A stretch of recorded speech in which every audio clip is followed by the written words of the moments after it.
Or English madam, kota jan lageko. How are you? Fill in the blanks. Dot dot verb in the adverb. Verb is a sense.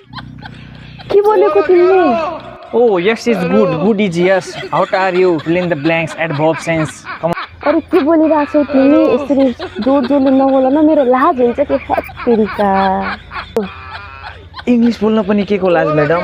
तपाईले नै भन्नु भएन गाउँ समाज कुनै ठाउँमा पनि कुनै अवस्थामा पनि इङ्ग्लिस फरफर फरफर फरफर बोल्ने हो भनेर। म त अहिले इङ्ग्लिस टिचिङ इन सरकारी boarding school higher secondary school फरफर फरफर ख्याट। इङ्ग्लिस त तपाईले खतरा नै सिकाउनु भयो madam. You teach English very much good and you what madam इन फत्तिरिका लाज हुन्छ कि मेरो नबोल न यसरी इङ्ग्लिस।